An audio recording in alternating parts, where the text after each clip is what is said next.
द्वापर के सबसे महान योद्धा भीष्म पितामह सरसैया पर पड़े सूर्य के उत्तरायण होने की प्रतीक्षा कर रहे थे। तभी उनके कानों में एक परिचित ध्वनि शहद घोलती हुई पहुंची। प्रणाम पितामह। भीष्म के सूख चुके होठों पर एक मरी हुई मुस्कुराहट तैर उठी और बोले, आप देवकी नंदन कृष्ण, स्वागत है तुम्हारा। मैं बहुत देर से तुम्हारा ही स्मरण कर रहा था। कृष्ण बोले, क्या कहूँ पितामह, अब तो यह भी नहीं पूछ सकता कि कैसे हैं आप। भीष्म पितामह चुप रहे, कुछ क्षण बाद बोले, कुछ पूछूं के सब, बड़े अच्छे समय से आए हो। संभवतः शरीर छोड़ने के पूर्व मेरे अनेक भ्रम समाप्त हो जाएंगे। कृष्ण बोले, कहिए ना पितामह।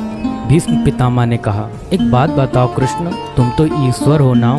कृष्ण ने बीच में ही टोका और कहा, नहीं पितामह, मैं तो आपका पौत्र हूँ, ईश्वर नहीं।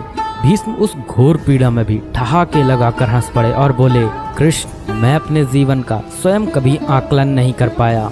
संभवतः नहीं जानता कि अच्छा रहा या बुरा, पर अब तो इस धरा से जा रहा हूँ कन्हैया, अब तो ठगना छोड़ दो।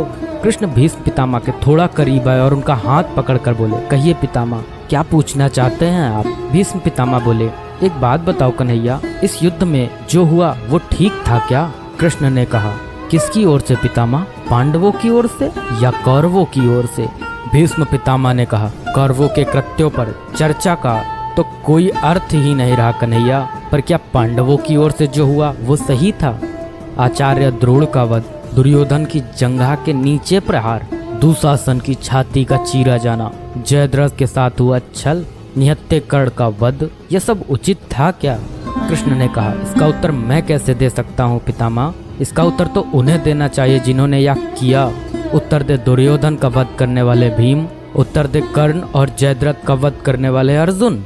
मैं तो इस युद्ध भूमि में कहीं था ही नहीं पितामह। भीष्म पितामह ने कहा, अभी भी छलना नहीं छोड़ोगे कृष्ण। अरे विश्व भले कहता रहे कि महाभारत को अर्जुन और भीम ने जीता, पर मैं जानता हूँ कन्हैया कि यह तुम्हारी और केवल तुम्हारी विजय है। मैं तो उत्तर तुम्ही से पूछूंगा कृष्ण। भीष्म पितामह के इतना कहते ही कृष्ण थोड़ा गंभीर स्वर में बोले, तो सुनिए पितामह, कुछ बुरा नहीं हुआ, कुछ अनैतिक नहीं हुआ, वही हुआ जो होना चाहिए। भीष्म पितामह ने कहा, या तुम कह रहे हो केशव, मर्यादा पुरुषोत्तम राम का अवतार कृष्ण कह रहा है, यह छल तो किसी युग में हमारे सनातन संस्कारों का अंग नहीं रहा, फिर यह उचित कैसे हुआ।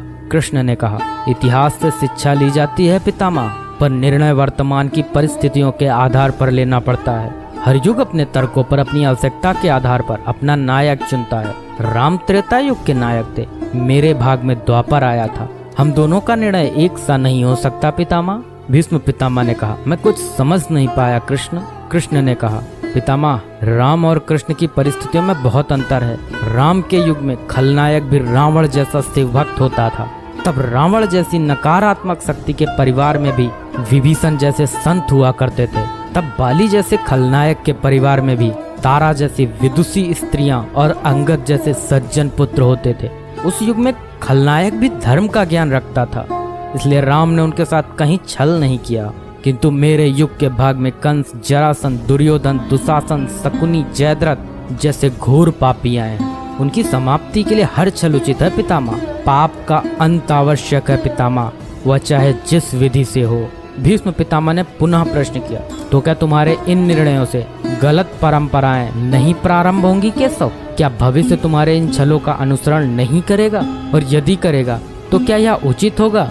कृष्ण ने कहा, भविष्य तो इससे भी अधिक नकारात्मक आ रहा है पितामह। कलयुग में तो इतने से भी काम नहीं चलेगा, वहाँ मनुष्य को कृष्ण से भी अधिक कठोर होना होगा, नहीं तो धर्म समाप्त हो जाएगा। जब क्रूर और अनैतिक शक्तियाँ सत्य एवं धर्म का समूल नाश करने के लिए आक्रमण कर रही हों, तो नैतिकता अर्थहीन हो जाती है पितामह। तब महत्वपूर्ण होती है विजय, केवल विजय। भविष्य को यह सीखना ही होगा पितामह। भीष्म पितामह ने पूछा, क्या धर्म का भी नाश हो सकता है केशव, और यदि धर्म का नाश होना ही है तो क्या मनुष्य इसे रोक सकता है। कृष्ण ने कहा, सब कुछ ईश्वर के भरोसे छोड़कर बैठना मूर्खता होती है पितामह। ईश्वर स्वयं कुछ नहीं करता, केवल मार्गदर्शन करता है। सब मनुष्य को ही स्वयं करना पड़ता है। आप मुझे भी ईश्वर कहते हैं ना, तो बताइए ना पितामह, मैंने स्वयं इस युद्ध में कुछ किया क्या। सब पांडवों को ही करना पड़ा ना, यही प्रकृति का संविधान है। युद्ध के प्रथम दिन यही तो कहा था मैंने अर्जुन से, यही परम सत्य है। कृष्ण की बातों को सुनकर भीष्म पितामह संतुष्ट लग रहे थे। उनकी आंखें धीरे धीरे बंद होने लगी। उन्होंने कहा, चलो कृष्ण, यह इस पृथ्वी पर अंतिम रात्रि है, कल संभवतः चले जाना होगा। अपने इस अभागे भक्त पर कृपा करना कृष्ण। कृष्ण ने मन में ही कुछ कहा और भीष्म को प्रणाम कर लौट चले। पर युद्ध भूमि के उस डरावने अंधकार में भविष्य को जीवन का सबसे बड़ा सूत्र मिल चुका था। जब अनैतिक और क्रूर शक्तियां सत्य और धर्म का विनाश करने के लिए आक्रमण कर रही हों, तो नैतिकता का पाठ आत्मघाती होता है। ईश्वर कुछ भी नहीं करते, ईश्वर सिर्फ राह दिखाते हैं। सब कुछ हमें ही करना पड़ता है और ईश्वर के भरोसे हाथ पर हाथ रख के बैठे रहना मूर्खता होती है।